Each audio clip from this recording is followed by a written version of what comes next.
Hey, what's up, family? I hope all is well. I wanted to take time to do this video real quick while I had time, um, and discussing different chapters of the different books that I have.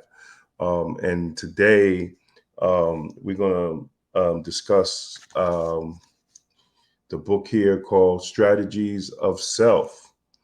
Understanding yourself for success.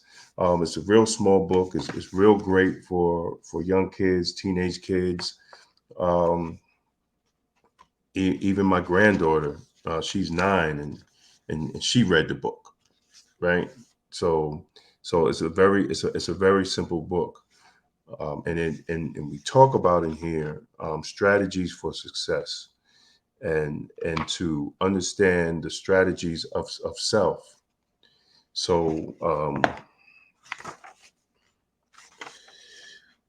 in the book, I'm just going to read the chapters, and we're gonna deal with chapter 9, but just a recap on the chapters. I'm just jumping around, so I'm not doing none of the chapters in order. I'm just speaking on how I feel, and so I hope you guys get something out of it. So the first chapter one is what is self-esteem, right? Chapter 2 is your spiritual self, caring for your soul. Chapter 3 is your loving self. Chapter 4 is your internal self. Chapter 5 is your self respect. Chapter 6 is your intellectual self. Chapter 7 is your emotional self, understanding and respecting your feelings. Chapter 8 is self awareness. Chapter 9 is what we're going to be talking about today, is the power of self defense. And chapter 10 is self mastery.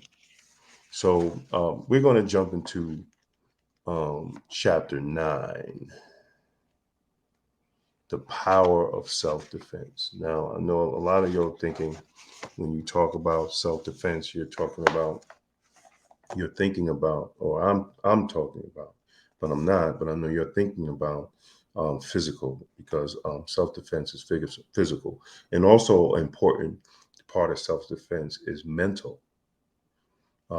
If anybody has trained in self defense, you know that um, not only do you build up your physical and endurance, you also have to build your mental. Mental is 90% part of self defense. So I speak on that once you get self awareness and love yourself, it is imperative to defend your beliefs, norms, and values. Self defense of your norms and values can either be mental, spiritual, or physical. No matter what aspect in your life, you make conscious choices to defend one's integrity, originality, spirituality, and protect your peace by any means necessary. So, so what am I talking about? I'm talking about personal boundaries. Personal boundaries are essential for several reasons. They serve as barriers to protecting yourself, and they also are tools for establishing limits with others and communicating that you won't tolerate certain behaviors from other people. Those without personal boundaries commonly end up in less than an ideal situation um, and relationships. There's a lot of people out here that have no boundaries. They're just all over the place, right? They have no they have no boundaries with themselves. They're all over the place. And when you call them on their boundaries, they make excuses why they don't have any boundaries. And it just, people with no boundaries they just cause confusion. They make a lot of things harder than what it is because they have no boundaries. Um, Without limits, you're a victim of the whims of those around you.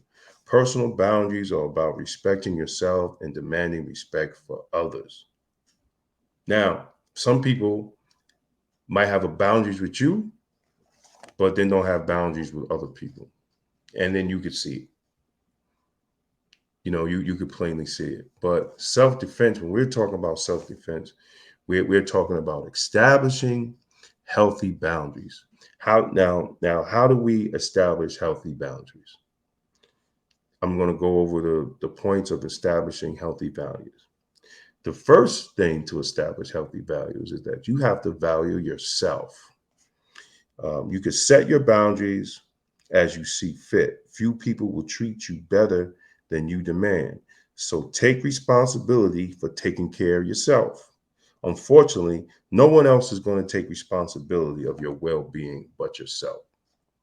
So you have to value yourself before you value anybody else. You have to define yourself. Number two, define yourself.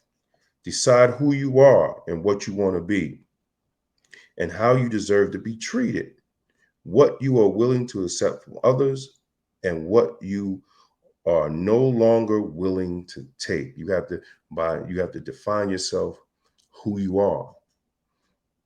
Now it goes back, in earlier in the book where you have to have self-awareness, you have to have self-mastery, you have to have self-esteem.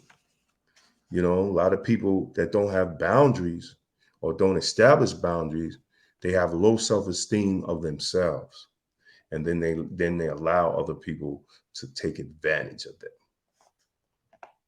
Number three, oh, I missed a point. If you don't define yourself, the rest of the world will do it for you and you won't like it. So what do I mean by that? If you don't define who you are, if you don't stand up for yourself, if you're not self-aware of who you are, other people will define who you are. And when they define who you are, it's hard to break out of that box. See, a lot of people like to put people in boxes, right? They put people in boxes because they can control people. But if you're self-aware and you know who you are and you got boundaries on how you be treated, you will never be put in a box. You will never be put in a box. And that's self-mastery, which is the last chapter. Number three, place a priority on yourself. Make yourself a priority. A lot of people don't make themselves a priority. They make everybody else a priority but themselves. And they wonder why they're just worn out because they're not making themselves a priority. It says others are important, but they're not more important than you. If you take care of yourself first, you'll be in better position to take care of others. Running yourself ragged for others isn't helping anyone. You'll be a better parent, a better spouse, and an employee if you take good care of yourself. Some people don't take good care of themselves. They just run, run, run, run, run, run, run. They're just on the run. And doing it for other people and really not doing it for themselves. And sometimes their subconscious, they're doing things that they think they're doing it for themselves, but they're really doing it for the approval of the people. And then sometimes, and they wonder why they're not happy.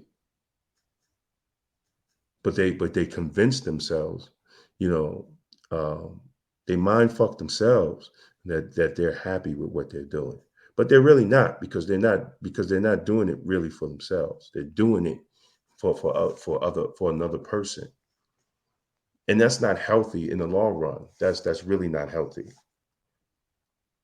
Consider this is number four. Consider where you need to set limits in your life. Maybe you need to put an end to volunteering, to work on Saturdays, or stop dissecting emotional abuse in your relationship. Perhaps you just need to be willing to loan money, stop loaning money to people that never pay you back. Right? You got to set limits. You have to set limits on things. If you're continuing to do something for somebody and they're not reciprocating or they're not doing what they're supposed to do, then don't do it no more. then don't do it no more. And you have to stop expecting certain things from people, right? If you stop accepting to certain things from people that you know they never reciprocate or never do what they're supposed to do, you'll never get disappointed. The worst thing is to continue to be disappointed in somebody. So you set your boundary and just stop expecting anything from them, and you'll never be disappointed. This is self-defense. We're talking, this is real self-defense in life. Make your boundaries firm and clear. Number 5 is make your boundaries firm and clear. Make your boundaries reasonable but clear to others. If others know where you stand on specific issues, there's less of a chance for confusion or miscommunication. It's possible to have boundaries that are too strict. Yes, it is possible to have boundaries that are too strict. If you're alone and overly self sufficient, you probably suffer from strict personal boundaries. So you have boundaries, but you don't have to make them strict and hard. Some people make them strict and hard. This is it. I don't want to do this. I don't want to do that. I don't want to do this. And sometimes you put these boundaries up and you're so strict on those boundaries can limit you for self growth, right? There's an opposite side to that. The boundaries can limit you for self growth. Number 6, be flexible. You don't have to follow a rule 100% all the time. Decide who and what you want to let in and what's best to keep out. Study have shown that people with some flexibilities in their boundaries tend to have the best combination of happiness and success. Remember what I was saying before of being too strict. You're too strict, you don't grow. Sometimes you're unhappy because you set these boundaries that's unrealistic for other people and sometimes unrealistic for yourself. Being too rigid can be just problematic, and being too lax. All right. So you want to be in the sweet spot, you want to be in the middle, and and it takes time to do that. Look, here's the important. Number 7 is number 7 and 8 is the most important. Number 7, learn to say no when needed. Boundaries are limits on what you will accept from others. Avoid falling victim to the tendency to make everyone happy. Healthy boundaries and being a little selfish go hand in hand. Sometimes you have to say no. The world won't come to an end. Boundaries is learning to say no. Sometimes we don't want to say no. But to be healthy, sometimes we have to say no to have a healthy self. So, that's something that we have to learn to do. And number 8, communicate openly. Communication is the key to everything. Some people don't know how to communicate. Some people hold stuff in. When people cross your boundaries, it's up to you to inform them. This is often as simple as refusing a request, and you may be required to provide more explanation in other instances. Others are unable to give you what you want if you don't provide feedback. Having boundaries is an exercise in caring for and respecting yourself. You have the right to expect a certain level of respect and consideration for others. It's about respect. Boundaries is about respecting yourself, and boundaries is about making people respect who you are. If you lack personal boundaries, it's going to create challenges for you. Now it's time to start taking better care of yourself. Good boundaries are not only good for your self-esteem and general mental health, but all other aspects of your life. You also put yourself in a better position to care for friends and other people. So, if you don't have boundaries, you start creating boundaries for people. Start respecting yourself. I'm giving you strategies of self, right? And that's part of the book. And boundaries is simple, and boundaries is a part of what I call your self-defense. So if you have any questions, hit me up. Please, it's the strategy of self. Please get this book. I believe it's only $12 on Amazon. It's on Amazon. The link is going to be in the description. And I hope you enjoy. And thank you again for watching and tuning in. And uh, God willing, next I'm going to go into another chapter, probably self-awareness. What is self-awareness? And we're going to talk about what is self-awareness. And check out my other books on Amazon. I'm gonna put I'll put the links in those two. So thank you again, and come back and let's be healthy, man. Let's be healthy, wise, and wealthy. Healthy, wise, and wealthy. Let's be all that. Peace.